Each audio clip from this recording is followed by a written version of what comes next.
आज आम्ही सकाळीच गेलो फिश मार्केटला। आमच्या इथलं फिश मार्केट सकाळी 5:30लाच चालू होतं आणि 10च्या आत बंद पण होतं।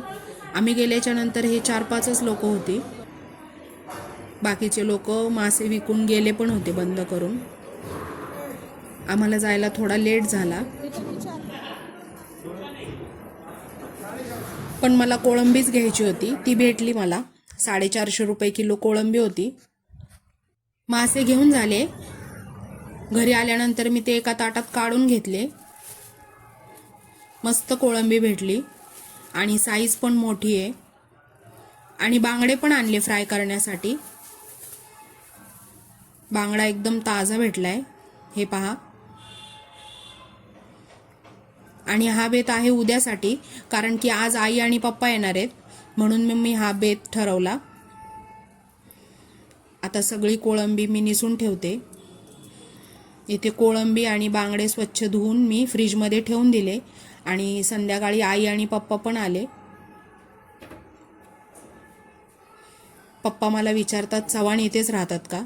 मस्करी करत होते, ते नेहमी मस्करी करत असतात। मीच त्यांना 2 दिवस आग्रह करून बोलून घेतलं। आई नेहमी येत असते, पण पप्पा येत नाहीत।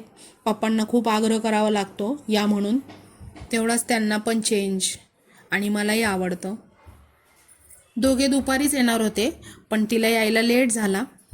त्यानंतर आम्ही संध्याकाळी मस्त चहा वगैरे घेतला, गप्पा मारल्या। आणि आज संध्याकाळच्या जेवणात मी बनवते बटाटा वडा सांबर। आईला म्हटलं थोडं वेगळं बनवूयात, नेहमीच चपाती भाजी खातेस, तर म्हटली चालेल। मग इथे मी बटाटा वड्याची सगळी स्टफिंग करून घेतली, आणि इथे सांबर बनवतीये। सांबर पण मस्तपैकी तयार झाले, हे पहा। त्यानंतर वडे करायला घेतले, वडे पण तयार झालेत। मिरच्या तळून घेतल्या